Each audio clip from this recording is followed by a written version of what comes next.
Сильно ли изменился менталитет за это время, прошедшее там, с первой, допустим, Чеченской войны, и то, что мы сейчас имеем?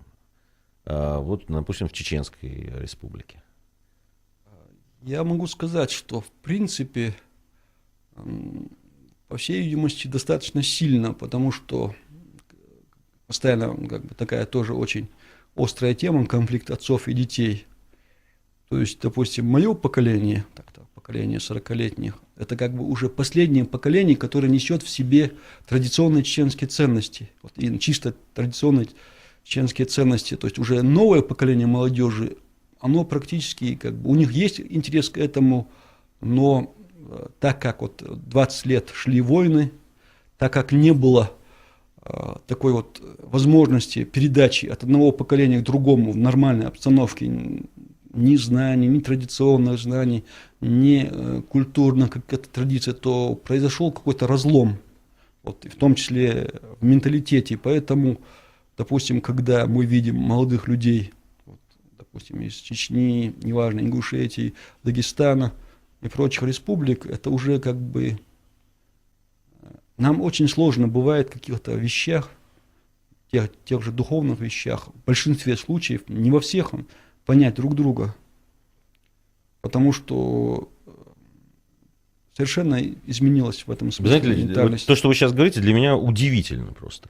Мне казалось, что наоборот, какие-то испытания, тем более такие, как война там, и так далее, они как-то сплачивают. И наоборот, есть какое-то возвращение к своим исконным ценностям и к тому, что я вот сейчас вижу, допустим, среди молодежи с Северного Кавказа, во всяком случае на словах, это то, что они всячески подчеркивают свою идентичность там, и так далее. То есть на самом деле есть какой-то разлом, и есть как раз там то, что связь времен как-то прервалась.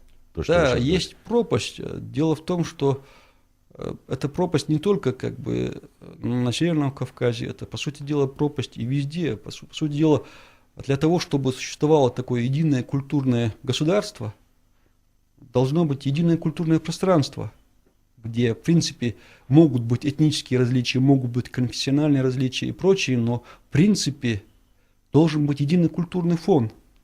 А когда, допустим, в одних регионах насаждаются законы Саудовской Аравии, а в других как бы царят нравы Содома и Гоморры, о каком едином культурном пространстве мы можем говорить, в принципе-то? То есть, значит, должна создаваться какая-то идеология, такая, которая бы в себе аккумулировала бы ценности и кавказские, и российские, и русские, и там, скажем, тюркские, допустим, если мы возьмем Татарстан, Башкортостан, и мусульманские, христианские, иудейские. То есть, в принципе, должна создаваться новая культурная идеология. То есть, без этого мы никогда не создадим единого государства. То есть, мы всегда будем страдать от конфликта и прежде всего от конфликта каких-то маргинальных слоев. Вот это то, что вы сейчас говорите, получается, что там 70 лет советской власти, которая там навязывала свою идеологию, которая, причем жестко это делала, ну там закрывая иногда глаза на какие-то национальные отклонения, но не очень на самом деле. Где была, ну, с самого раннего детства эта система, да, там, воспитания людей в определенной идеологии и так далее. То есть она не смогла нанести такого урона и такого сильного по как бы самосознанию национальному, этническому, как вот эти там прошедшие там, 25 лет там, новые. Там. Да, но дело в том, что все-таки отношение к культуре в советское время, оно было, неважно, с какой целью, там, с прикладными целями и прочим, оно было очень таким правильным, с моей точки зрения, потому что мы сейчас, что мы видим, по сути дела? По сути дела, мы видим, что как бы, у нас есть очень, можно сказать, одна величайшая русская культура, которая практически как бы какой-то как мертвый запас, она доступна только лишь какой-то очень узким слоям населения. Да, мне кажется, доступна-то она доступна. Она, Нет, она не востребована. Я вот как раз говорю, не востребована, но в принципе она недоступна, потому что если мы не приучаем с детства детей вот к этой литературе, действительно величайшей литературе мировой, потому что, творчество того же Толстого, Достоевского, Чехова, оно определило развитие современной мировой литературы. В принципе, мы можем этим гордиться. Если взять русскую музыкальную культуру, если взять русскую народную культуру, там, песенную и прочее, прочее, то есть, по сути дела, то же самое можно сказать о культуре кавказских народов. И, по сути дела, это все остается как бы где-то как вот запасы, рудные запасы, она, по сути дела, не используется. И сейчас она для детей, вот для наших детей, в тех же школах становится недоступной, потому что все меньше и меньше часов. И когда мы пытаемся, вот мы говорим о модернизации, мы говорим о стабильном обществе современном, мы говорим о постиндустриальном обществе и так далее, без культуры это невозможно. Потому что даже вот страны, где достаточно есть материальный достаток, но нет культуры, взять те же арабские страны, мы видим, что к чему и как могут выражаться социальные конфликты, когда общество не имеет культуры. То есть, когда общество культуры, оно в принципе может... Конфликты могут быть социальные, могут быть какие-то социальные выступления, но они всегда не агрессивные, они всегда не кровавые, они всегда выражаются очень мягко, культурно и не носят такого ущерба обществу. А когда общество не имеет культуры, и вот мы видим по событиям, допустим, на Манежной площади, что когда общество, вот говорят о конфликте культур, там, на самом деле в России не конфликт культур, а конфликт бескультурья. С одной стороны, и с другой, и с третьей. Вот это страшно, потому что конфликт культур, он всегда приводит к взаимодействию культур, их взаимовлиянию, и чаще всего положительному. А вот конфликт бескультурья, он приводит к большой крови и к распаду государства. То есть мы об этом должны говорить, прежде всего.